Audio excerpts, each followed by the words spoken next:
The desert night was cool and quiet, a stark contrast to the heat that still radiated from the sun-baked asphalt of the forgotten highway. Outside a lonely roadhouse, a flickering neon sign buzzed, its red letters spelling out "The Thirsty Cactus," with one letter blinking on and off, as if it were tired of trying. Inside, the air was thick with the ghosts of 1,000 bad decisions. It smelled of stale beer, of bleach that had been used to try and wash away the smell of stale beer, and of the faint, sweet scent of old cigarette smoke that had soaked into the cracked vinyl of the booths. This was a place where people went to disappear, a final stop before the nothingness of the open desert. In a corner booth, tucked away from the dim light and the sad country song crooning from a dusty jukebox, sat a man who was a master of disappearing. He was tall, with a lean frame that seemed to fold in on itself, making him smaller than he really was. His dark hair was a little messy, and his face, which the world knew from giant movie screens, was just a collection of shadows and lines in this place. He looked tired. Not just end of a long day tired, but a deep, soul-tired kind of weary. He wore a simple shirt and jeans, clothes that were meant to be ignored. He had ordered a whiskey, a single glass with some ice, and he was nursing it slowly, his eyes looking at nothing in particular. He was just another lonely soul in a place full of them.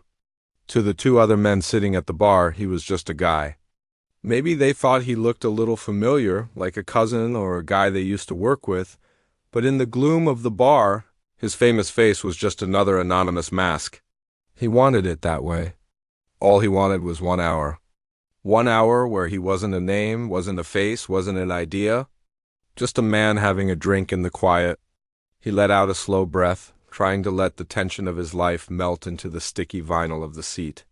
For a moment, it almost worked. The world outside, with its noise and its demands, faded away. There was only the hum of the neon sign, the sad song on the jukebox, and the burn of the whiskey in his throat. It was a fragile peace. That peace was shattered at exactly 9:07 p.m. It started as a low rumble, a distant vibration that you felt in your chest more than you heard with your ears. The old man at the bar, who was nursing a beer and staring into his own reflection, paused and looked toward the door. The bartender, a big man with a tired face who was polishing a glass with a dirty rag, stopped his circular motions. The sound grew louder, a hungry, angry roar that swallowed the quiet of the desert. It was the sound of a dozen motorcycles, all gutted and loud, tearing down the highway. The sound grew and grew until it was right outside, a deafening thunder that shook the very foundations of the old roadhouse.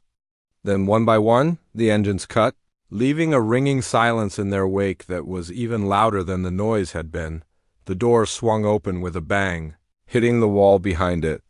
The night seemed to pour in with them, a colder, more aggressive energy that instantly killed the sad, comfortable mood of the bar. They were a pack, a moving unit of black leather and loud laughter and the heavy clomp of steel-toed boots. There were a dozen of them, maybe more, all big men with beards and tattoos that snaked up their arms and necks. They called themselves the Vultures, and they looked the part. They filled the small space, their presence sucking all the air out, making the bar feel even smaller and more cramped than it already was. They smelled of oil and sweat and the open road. They immediately took over, slapping the bar, shouting for drinks, and laughing at a volume that was meant to intimidate. The two men at the bar hunched their shoulders, trying to make themselves smaller, trying to be invisible. The bartender put on a neutral face, his movements becoming slow and careful. He knew how this went. The leader of the pack was a giant of a man, with a belly that strained against his leather vest and a thick, greasy beard that hid most of his face. His eyes were small and dark, and they darted around the room, not looking for a friend, but for a target. He was a man who fed on fear, and he was hungry tonight. He and two of his biggest men, one with a shaved head and a skull tattooed on his neck, the other with a long, dirty ponytail, moved through the room like sharks. They were looking for the weakest fish in this small, sad pond. Their eyes scanned the old man at the bar, then the bartender. They saw the fear there, the submission, but it was too easy. It was no fun. Then the leader's eyes moved to the dark corner, to the booth where the man sat alone. He saw the tall frame, the quiet stillness. He saw a man who wasn't part of this world, a stranger who looked soft, a city boy who had taken a wrong turn. To the leader, the man's stillness wasn't a sign of peace, but of weakness. It was an invitation. A small, cruel smile spread across his face, hidden by his beard.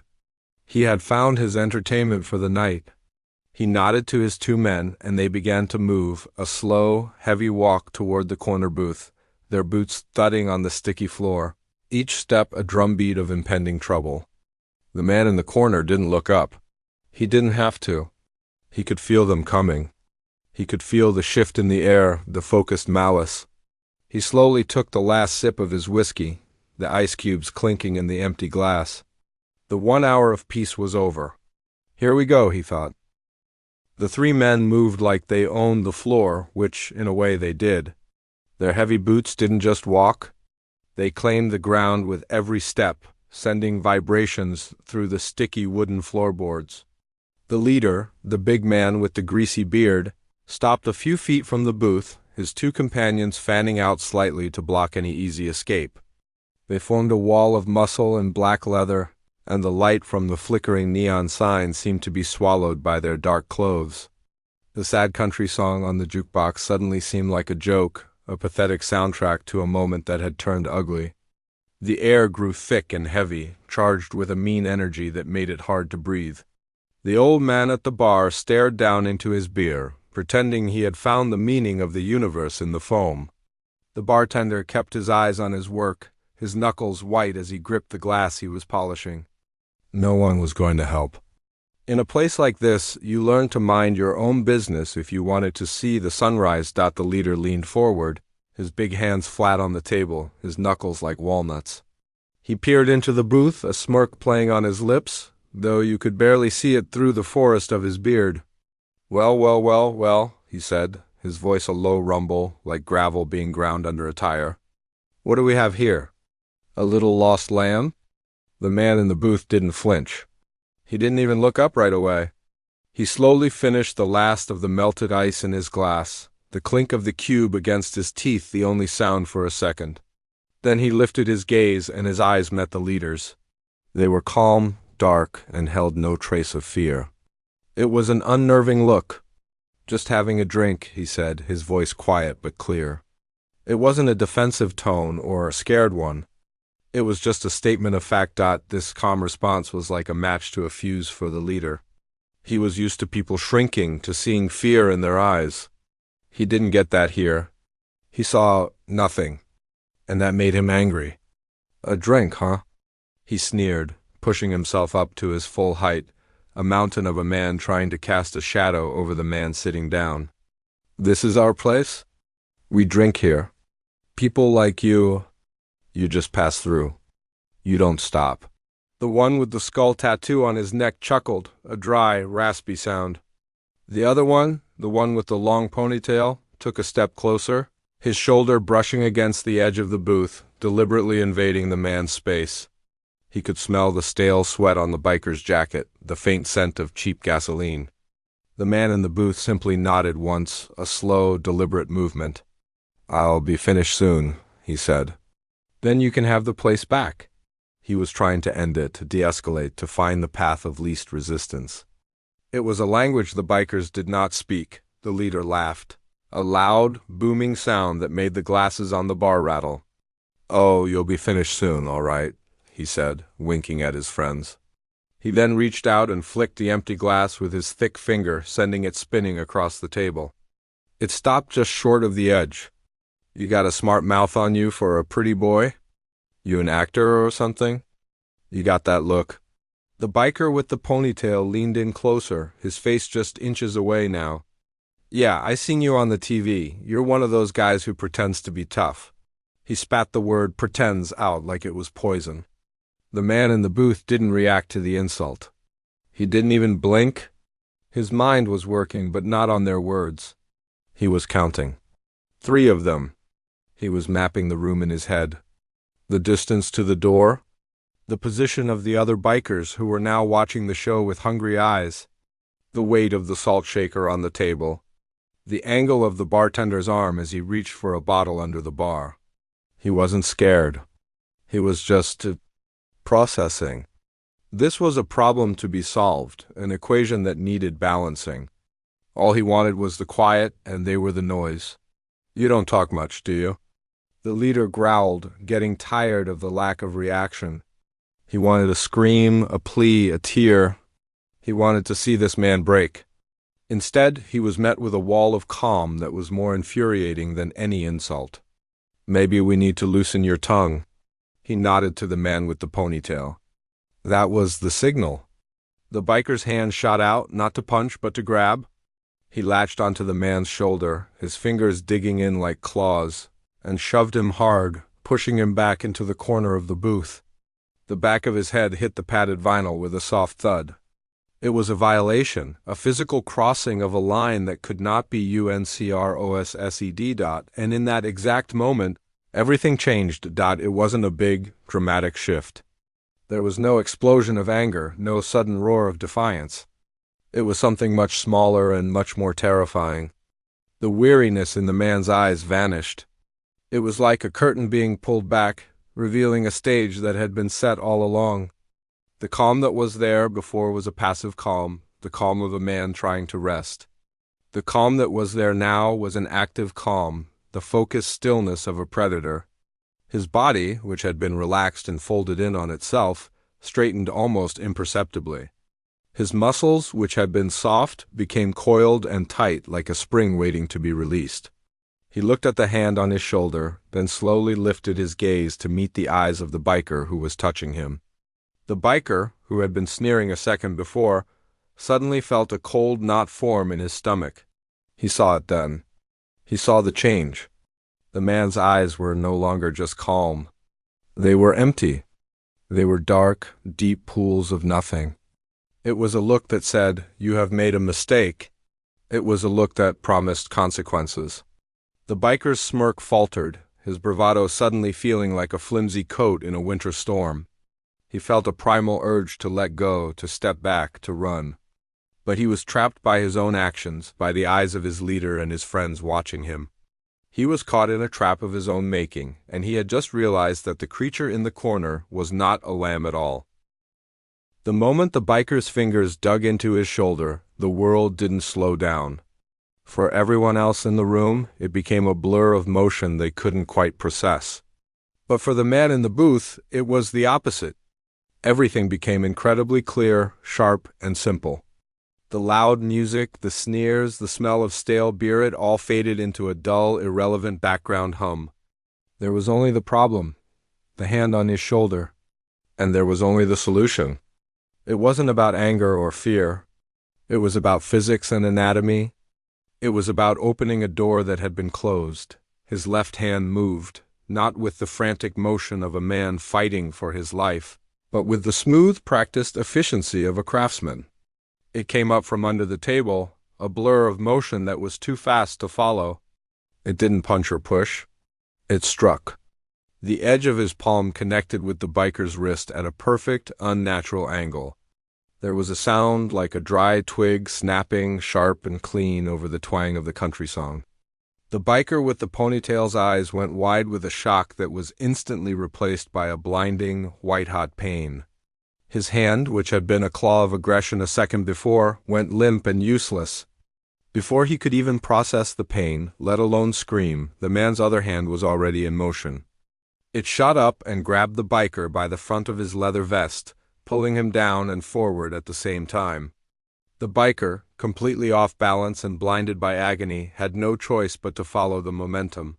His head traveled a short, violent distance before it met the solid oak edge of the table with a sickening, hollow thud. The man didn't even look to see him fall. He was already moving on to the next problem. The second biker, the one with the skull tattoo on his neck, was only a half-second behind his friend. He had been watching, ready to join in, but the speed and brutality of the first move had frozen him for a critical moment. By the time his brain caught up and he started to lunge forward, it was too late. The man in the booth was no longer in the booth.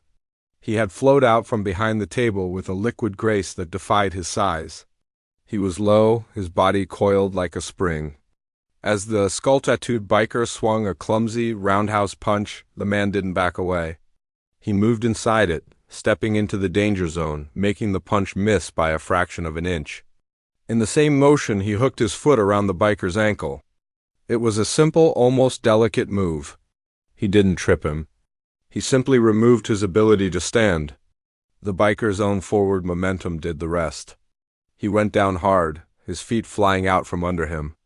He flailed, his arms pinwheeling in the air for a moment before he crashed, face first into an empty chair that had been pushed back from a neighboring table. The metal legs screeched against the floor as the chair skidded sideways, and the biker lay there, groaning, his face a mess of blood and confusion. All of this happened in less than 3 seconds. The first biker was on the floor, clutching his broken wrist and his head. The second was tangled in a chair, dazed and hurt. The only one left standing was the leader. The big man with the greasy beard had been watching, his smirk slowly melting away, replaced by a dawning, horrified understanding. This wasn't a bar fight. This was something else entirely. He had seen violence his whole life. He had dished it out and he had taken it. But this was different. This was an art form. It was clean. It was final. And it was coming for him, a cold, primal fear, something he hadn't felt since he was a little boy, gripped him. But he was the leader. He had a reputation. He couldn't just stand there. He let out a roar that was meant to sound brave, but came out sounding like a scared animal's cry. He charged. He was a big man, and when he charged, he was like a bull. He threw a haymaker punch, a huge, swinging blow that contained all his weight and all his terror. It was the kind of punch that could break a man's jaw, knock him out cold. If it landed, but it didn't land, the man didn't even seem to move. He just wasn't there. He swayed his body to the side, a movement so small it was almost invisible, letting the boulder-sized fist sail harmlessly past his head. He could feel the rush of air as the fist passed. In that same instant, as the leader's arm was extended and his body was committed to the punch, the man struck. His arm shot up, not to hit the man, but to guide him. He hooked his arm around the leader's elbow, his other hand pressing against the man's shoulder. Using the leader's own unstoppable momentum, he pushed. He didn't push hard. He just pushed in the right direction. He helped the leader's arm continue its arc, bending it the way it was never supposed to bend. There was another one of those awful, dry snaps, this time louder, echoing in the sudden silence of the bar. The leader roared in agony, but the sound was cut short as the man swept his leg out, hooking it behind the leader's knee. The big man, his arm broken and his balance destroyed, fell forward. He fell like a tree being chopped down, straight and heavy. His head was the last thing to hit, and it hit the solid, unforgiving brass rail that ran along the bottom of the bar with a sound that no one in that room would ever forget. It was a wet, final thud that seemed to suck all the air out of the room, and then there was silence, the whole sequence. From the first hand on the shoulder to the leader hitting the floor had taken less than 6 seconds. 6 seconds to turn 3 aggressive, violent men into a groaning, broken pile on the floor. The man stood in the middle of the wreckage, his chest rising and falling just once. His breathing was calm even. He looked down at the scene before him not with anger or satisfaction, but with the quiet focus of a man who had just completed a task. He looked at his hands as if checking to see if they were dirty. They weren't. He straightened his t-shirt, which had gotten twisted during the movement. He ran a hand through his dark hair, pushing it out of his eyes. The rest of the Vulture's MC, who had been laughing and cheering just moments before, were now statues. They stood frozen, their faces pale, their eyes wide with a terror they couldn't hide. They were looking at the man in the center of the room, but they weren't seeing a pretty boy actor anymore. They were looking at a ghost, a myth, a thing that moved too fast and hit too hard. They were looking at the man who had just taken their world apart in 6 seconds. And they knew, with a certainty that chilled them to the bone, that they were completely and utterly out of their depth. The silence that fell over the thirsty cactus was a living thing. It was heavy and thick, pressing down on everyone in the room, so complete that you could hear the hum of the neon sign outside and the frantic, shallow breathing of the men who were still standing. The three bikers on the floor were making noise, but it was a wet, groaning sound that didn't break the silence so much as become a part of it, a sad percussion to the quiet horror of the scene. The man in the center of the room stood perfectly still, his posture relaxed, his hands hanging loosely at his sides. He looked around the room, not with aggression, but with a kind of calm curiosity, as if he were a tourist who had stumbled upon an interesting but slightly disappointing exhibit. His eyes swept over the frozen faces of the remaining vultures, seeing not a gang of tough guys, but a group of scared children caught with their hands in the cookie jar. He saw the fear in their eyes, the way their bodies were tense to flee, and he knew the fight was over. It had been over before it even began. He took a slow breath and let it out. Then he walked.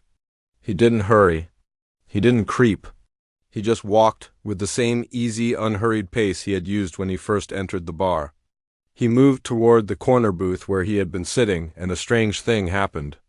The wall of bikers blocking his path seemed to part on its own. It wasn't a conscious decision. It was a primal reaction.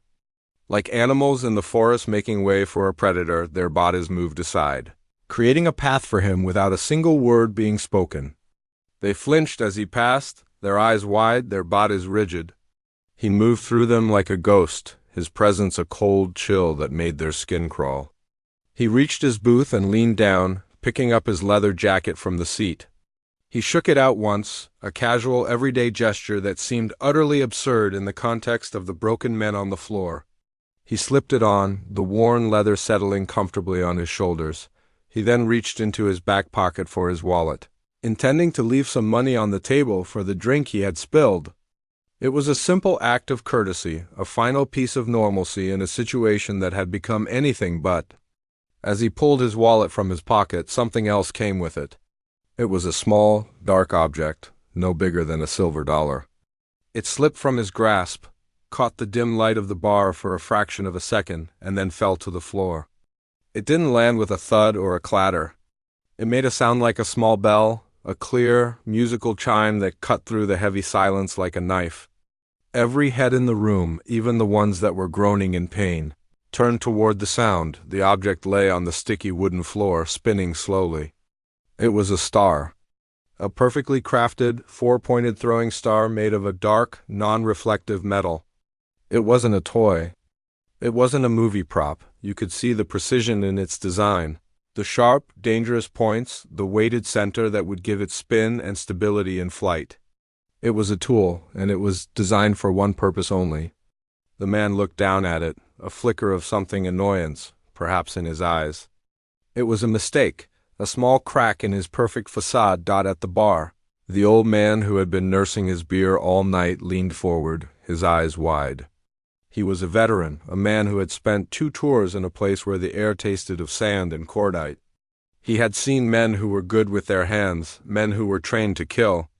He had seen the kind of violence that was efficient, brutal, and professional. And what he had just witnessed, and what he was now seeing on the floor, was all of that and more. He saw the way the man had moved, not like a brawler or a martial artist, but like someone who had been trained to neutralize threats with maximum efficiency and minimum effort. There was no wasted motion, no anger, no ego. There was just a process. And the star, that was the final piece of the puzzle. That wasn't something a soldier carried. That was something else entirely. That was the tool of a shadow, a ghost who moved through the world unseen, leaving nothing but silence and confusion in his wake. He felt a cold dread creep up his spine. He wasn't looking at an actor who had gotten into a fight. He was looking at a man who had a past that was written in blood and shadows, the man in the jacket. Bent down and picked up the star. He didn't rush. He simply plucked it from the floor as if he were picking up a dropped coin. He looked at it for a moment, then slipped it back into his pocket. He then pulled a few bills from his wallet and placed them on the table. Enough to cover his drink and a little extra for the trouble? He turned and looked at the room, at the sea of terrified faces. His gaze fell on the leader of the vultures, who was now propped up against the bar, holding his broken arm, his face a mask of pain and disbelief. "I just wanted a quiet drink," the man said. His voice wasn't loud, but it carried in the dead silence of the room. It wasn't an apology. It wasn't a threat. It was a simple statement of fact. An explanation. And that made it more terrifying than any threat could ever be. He was telling them that all of this, the pain, the humiliation, the fear could have been avoided. It was their own fault. They had brought this on themselves. With that, he turned and walked toward the door. No one moved. No one said a word. The vultures just watched him go, their bravado and their reputation shattered into a million pieces on the floor of a dusty roadhouse. He pushed the door open and stepped out into the cool desert night. The door swung shut behind him with a soft click, and the spell was broken. The silence in the bar was replaced by a collective, shuddering exhale. But the fear remained, a palpable presence that would linger in that room for a long time. The old man at the bar slowly turned his head and looked at the bartender, who was staring at the door as if he expected the man to walk back in. The old man's voice was a low whisper, raspy with awe and a deep, unsettling understanding. "That ain't an actor," he said, shaking his head slowly. "That's a ghost." The bartender just stared, his face pale, his knuckles white where he gripped the edge of the bar. He knew the old man was right. They had all just had a brush with something that didn't belong in their world, a story that they would never be able to properly explain, a legend that had been born in 6 seconds of terrible, beautiful violence. The soft click of the door closing was the loudest sound in the world. For a long moment, no one moved. The men in the bar were like statues frozen in a disaster scene, the only movement the twitch of an eye, the shallow rise and fall of a chest. The 3 men on the floor were no longer a threat, just a collection of broken bones and shattered pride. The leader of the vultures, the big man with the greasy beard, was now slumped against the bar, cradling his arm, his face a pale, sweaty mask of pain and a deeper, more profound confusion. He had spent his life cultivating an aura of invincibility, and in 6 seconds it had been peeled away, leaving him naked and small. The other bikers, the ones who had been so loud and aggressive just minutes before, now stood huddled together, their postures defensive, their eyes darting toward the door as if they expected the man to walk back in and finish the job. They were no longer a pack of wolves. They were sheep who had just seen a wolf in sheep's clothing. It was the old man at the bar who broke the spell. He slowly pushed his empty beer glass away, the scraping sound cutting through the silence like a siren. He looked at the bartender, whose face was still ashen. You should call the sheriff," the old man said, his voice a dry rasp. The bartender blinked, as if waking from a dream. He nodded slowly, his movements stiff and robotic, and reached for the old rotary phone that sat on the corner of the bar. His fingers fumbled with the dial, his hands shaking so badly he had to try twice. When he finally got through, his voice was a monotone, a flat report of a bar fight at the Thirsty Cactus. He didn't mention the speed, the efficiency, the throwing star. How could he? Who would believe him? When the Los Angeles County Sheriff's deputies arrived, they found a scene that made no sense. They saw a dozen rough-looking men, all members of a known biker gang, standing around looking like they'd seen a ghost. They saw 3 of their members with injuries that looked like they'd been put through a trash compactor. And they heard a story that was an insult to common sense. The bikers, one by one, gave the same vague account. There was a disagreement. Things got out of hand. It was a confusion. They tripped. They fell into a table. They bumped into the bar. It was a clumsy, violent dance with no clear aggressor. Not one of them, not even the leader with the clearly broken arm, would give a description of the man who had done this. "He was just a guy," one of them mumbled, looking at his boots. "A big guy?" It was dark. The deputies exchanged skeptical looks. They knew they were being lied to, but it was a wall of silence they couldn't break. There were no other witnesses willing to talk. The old man had paid his tab and slipped out the back before the law arrived. The bartender just kept polishing glasses, his eyes fixed on the task, pretending he knew nothing.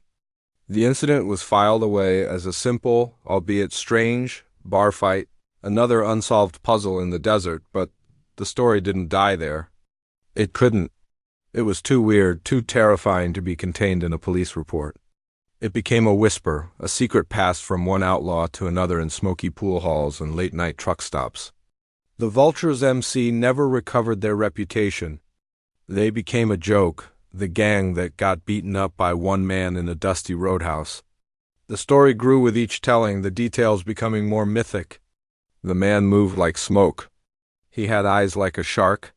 He could break a man's bone with a single touch. It became a cautionary tale, a warning to the loud and the arrogant. Be careful who you mess with in the dark. You never know who you're really picking a fight with. The legend of the ghost of the thirsty cactus was born. A story told in hushed tones, a chilling reminder that there are things in this world that are not what they seem. Years passed. The world moved on. The ghost of the thirsty cactus became just another piece of folklore, a story you'd hear on a long drive through the night. Then a movie was released. It was called John Wick. The posters were everywhere, showing a familiar face, a face that looked kind and tired, but with a cold, hard edge in his eyes. The character he played was a retired assassin, a boogeyman called Baba Yaga. When the movie came out, people flocked to the theaters. They watched in awe as the man on screen moved with a liquid, deadly grace, neutralizing threats with an efficiency that was breathtaking. It wasn't a brawl. It was a performance dot in a veterans hall in Lancaster. The old man from the bar saw the poster. He felt a chill run down his spine that had nothing to do with the air conditioning. He went to see the movie, and as he watched John Wick dispatch a room full of men in a bar, his hands gripped the armrests of his seat. He saw the same economy of motion, the same calm focus, the same brutal finality he had witnessed that night in the thirsty cactus. It wasn't just acting. He knew, with a certainty that settled deep in his bones, that he was watching a documentary disguised as a fantasy dot in a small apartment in Palmdale. One of the deputies who had responded to the call that night was watching the movie on his laptop. He remembered the baffling crime scene, the ridiculous story the bikers had told. As he watched the fight scenes on screen, a thought tickled the back of his mind.